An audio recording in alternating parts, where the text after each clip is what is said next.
New York City is known for its towering skyscrapers, bustling streets, and iconic landmarks. However, what if we were to add a massive airport situated 70 meters above Midtown Manhattan into the mix? Believe it or not, this was an actual proposal for a megaproject in the 1940s when bold and ambitious ideas were pitched in the city. While this particular proposal was never realized, it is just one example of the many grand and daring projects that have been proposed but never come to fruition in New York City. Welcome to our channel. In this video, we will delve into a fascinating exploration of remarkable megaproject proposals that were never brought to life in New York City. Number 6. The Dream Airport above New York. When people think of New York, they often imagine its famous landmarks and breathtaking skyline. But did you know there was a proposal to build a rooftop airport in Midtown Manhattan at one point? The idea was proposed by William Zackendorf, a prominent real estate developer. The Dream Airport would have covered 144 blocks in the heart of Manhattan, along the Hudson River. The airport's 70-meter high deck would have been about the size of Central Park, and there were even plans to construct 10-story buildings underneath the deck for waiting areas, ticket offices, and small businesses. The airport would have served air travel, ships from the Hudson River, roads, and railways beneath the platform. This was an ambitious project that would have cost around $3 billion and been the largest airport of its time. The purpose of the airport was to reduce travel time and alleviate traffic congestion in New York.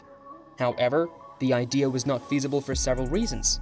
Firstly, having an airport in the busiest city in the world would have been a nightmare for residents, with the constant noise of aircraft. Additionally, traffic was already a significant problem in New York, and constructing an airport in Midtown would have made congestion worse. Moreover, the project would have presented significant engineering challenges, requiring land acquisition, clearing existing structures within a 144-block radius, and rebuilding the entire area with an airport. Although the proposal was exciting, it never came to fruition. Building an airport 70 meters above New York surrounded by skyscrapers and residents was not a realistic project. Number 5. The most iconic hotel in the world. Now, look at another impressive design from the early 1900s. During New York's skyscraper boom, in 1908, the Singer Building became the first skyscraper to exceed 150 meters, paving the way for iconic structures like the Chrysler Building and the Empire State Building.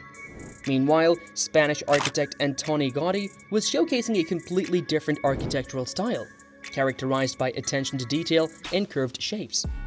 His designs for buildings such as Casa Milla and Casa Batlló celebrated nature and Catalan culture, setting them apart from anything seen in New York.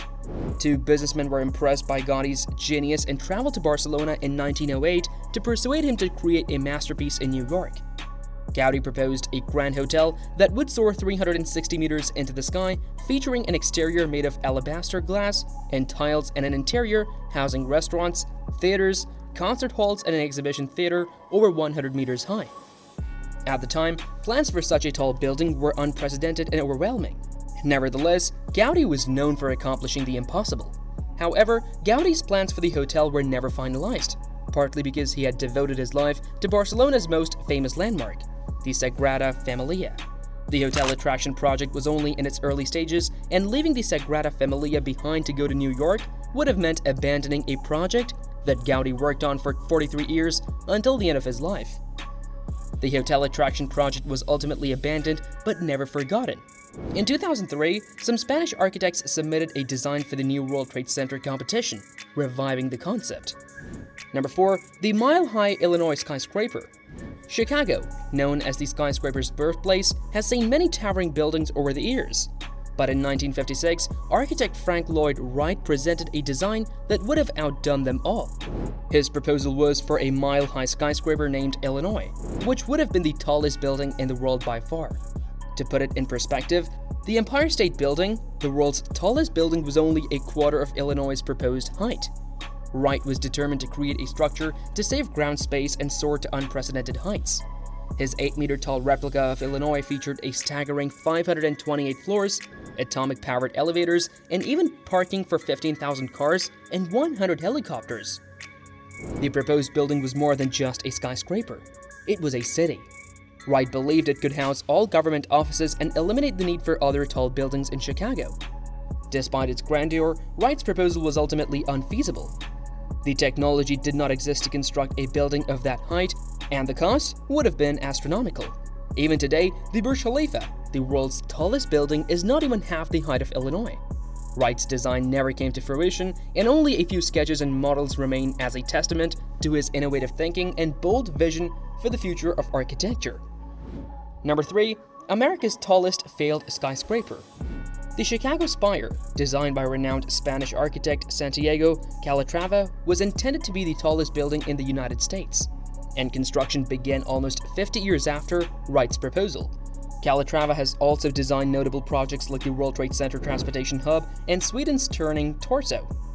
The tower was first proposed in 2005, and Garrett Kelleher of the Shelbourne Corporations took over construction. The spire was designed with a slender curved shape that made foundation construction quite challenging, with excavation going 22 meters into the ground.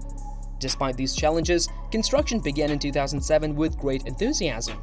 Unfortunately, progress stopped when the Great Recession hit in the mid-2000s, and the Anglo-Irish Bank, the project's primary financier, could not provide further investment due to financial struggles.